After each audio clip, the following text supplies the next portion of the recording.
Denver Broncos, Mile High View, no commercials, no bullshit. This is an impromptu video based off of some news that came out a while ago that was brought up to our attention. Just as a disclaimer, this isn't an I told you so video, but I'm just going to read what one of our detractors said. So hang on here. You was right. It all came out this week. Benjamin Albright blew the top off of that it was John Elway who set this franchise back a decade. According to Benjamin Albright, George Paton did not want to hire Nathanial Hackett, but Elway, who was on the search committee, promised to deliver Aaron Rodgers to the Denver Broncos. By the way, this is a detractor. This is somebody who doubted things that we, the typical detractors that we have. That's who sent this to us, just so you know. Let me pick this back up. But Elway promised to deliver Aaron Rodgers to the Denver Broncos if they hired Nathanial Hackett as head coach. Joe Ellis bought into Elway's plan. You have to understand, the only way that this ties into Russell Wilson, and the only way you could get Russell Wilson from the Seattle Seahawks is Ellis had to sign off on that $250 million deal. That was the contingency. That was the no trade clause that Russell Wilson's agent put into his contract in 2019. Okay, so it wasn't the new owners that I was under the mistaken thinking that new owners had signed that. It had to be done before the new owners. And by the way, the new ownership hadn't even taken over until August of that year. So this deal was cut in March. So this was during the trust. The trust made that deal. Just that we said that all along. Okay. Because, we know what we're talking about here. And by the way, nobody else,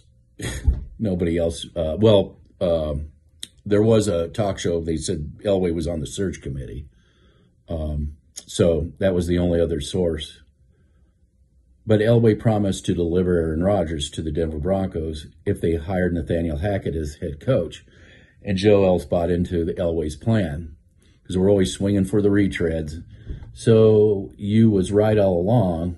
The John Elway was behind the scenes meddling. Of course he was. Matter of fact, when Joe Ellis, I think, 6 or 8 months prior to that, said that in a press conference they had set up a stooge, to say what we were saying, that Elway was meddling behind the scenes.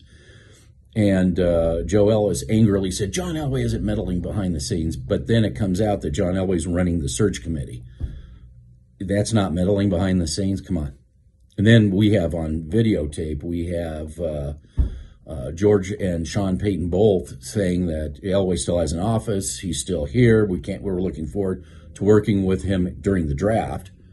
And this last draft looks like every other Elway Ellis ran draft. Okay. We haven't got away from it.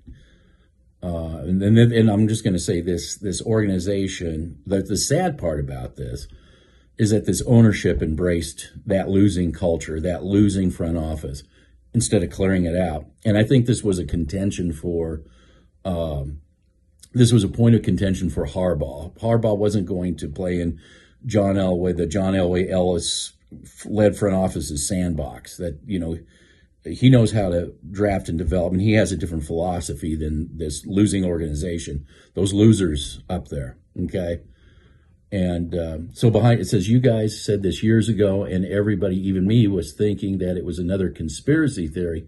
But in the end, you were just proven right. Well, first of all, I want to say something about this whole pejorative of conspiracy theory. The people who cry conspiracy theory, fake news, disinformation, you will find that the majority of these people are psychophans. And what is a psychophan? A psychophan is somebody who has unwavering support for the establishment, for the authority. Basically, the king and the queen, they talk to God. Everybody knows that the king and queen talk to God. So they're always right. And anybody who questions that, they're a conspiracy theory and you burn them to the stake, So that's been going on since, it's those who are the people that scream conspiracy theory are usually psychophans. So, just let you know, historically, that's always been the case. So we knew there was a search committee. There wasn't anything new under the sun here. We knew Elway, he was so bad at his job. He kept, and other people have brought this up, every time that he stepped back, he gave himself a raise. And it seemed like, it was 3 or 4 times he's stepping out. He's stepping away. It's happening this time, just like when Zach Stevens asked Sean Paton directly, and I think George Paton directly, well, this time he stepped back. He's gone for good. This is it. And then that's when Sean Paton said, no, actually, he's got an office here, and I'm going to be working with him. I can't wait to do that. So, and boy, then the pot smoking video came out with Sean Paton. And also, I believe, too, the hatred for Nathanial Hackett is like over the top. I believe it's really directed to Aaron Rodgers because I just think that there was a lot rubbing him wrong, the way they were just going after him. You had Mark Schlereth lying and Adam Schefter lying. Yes, I'll say that on video, saying that Aaron Rodgers is signing on the dotted line. Aaron Rodgers comes back and says, when I'm signing on the dotted line, I'll let you know I'm signing on the dotted line. It's calling them out, personally. So, again, this is a plug-and-play philosophy that this failed organization has that the ownership can't seem to get rid of. I'm also going to make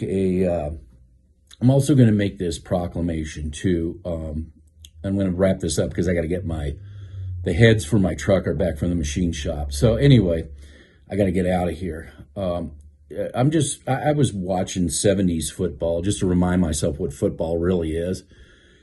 And today's NFL, it's not just the Broncos. The NFL is just turning it into such a garbage product that I'm really probably going to be more interested in the XFL. And I like rugby, of course. I'm watching that because I actually like watching contact sport, not this 5 to 10 yards off. I was watching 70s football. I was watching a Raider Bronco game, and I was just watching Willie Brown's the corner for the Raiders back then, and he just looked like a receiver out there, not like what we're seeing today. I mean, and he, intercepted it was a Charlie Johnson pass from Riley. He was up against Riley Odoms, which, he was like a Gronk of his day. I mean, Riley Odoms is a great tight end for the Denver Broncos. But I just miss real football. And I think maybe the XL, USFL, whatever it is, these are guys that really love the sport. Hopefully they're not out to cut the balls off of this sport. What I think the NFL should just do is get rid of the offense and defensive line except for a center, so he can hike the ball to a quarterback who's in shotgun and have 4 or 5 receivers go out and have 4 defensive backs and a linebacker out there and just throw go balls. And just get rid of it. Just get rid of the whole sport and just throw go balls, right? Go balls. Let's just go there, because that's all these people want anyway. These people don't know what football is, and it's a shame. It's a shame to see because the NFL doesn't care anymore either. They allow all this holding to go on across the board. It doesn't matter. They allow it, and until they want to maybe rig the game, and maybe there's they can throw a wrench into a game. They want a certain team to win. I'm beginning to think maybe these former players are right about that. That, it's just about, perception. Detroit comes out at halftime and lays an egg. There was a former player that said that they had practiced for the Super Bowl or whatever. I think it was the Super Bowl. And then the coach came out with a completely different game plan right when the game was going to start. One of them would play this completely different, and they lost. I'm just really done with it. And I'm just going to say that if this season, which looks like it's going to be a disaster, if this turns out to be a disaster for the Denver Broncos and it's just another, let's run the quarterback out of town, Let's not think about the front office, the people who have failed us for, going on 10 years. Let's not think about that. I think this is going to be the end of the channel. If this turns out to be a really bad season, and even if this team goes somehow miraculously gets to, I don't know how they're going to get to a playoff. If this team gets to a one and done playoff situation, if they're lucky, see, I don't have very much confidence in the rest of the NFL anyway. It's all just a kind of a sad product now. But if they do good, I'll stay on just to take the heat. But if they do bad, I think this is going to, I know I've said this before, but I think this is absolutely going to be the end. I cannot keep going and trying to give you people the cold hard facts, because none of you want it. You guys, a lot of you want it because I think, again, you have a belief system and you want to support your belief system when you got a failed organization lying to you on the constant. I can't, why even deal with all you people? You just be lied to. Just think that it's going to be different this time. So go ahead, whatever you think. So I think if this turns out to be a disaster of a season, I'm just hanging it up. I'm just going to go and I'll watch XFL, I'll watch rugby, and see people that actually want to play the sport and aren't afraid to make hits. My contract. Ugh. I mean, I'm watching Jack Tatum. I'm watching like Lyle Alzado. You can't even have players like that anymore. Throw the flag. Throw the flag. Yeah, I'm just done with it. It sucks. It's just a shitty product anymore. Anyway, I'm out.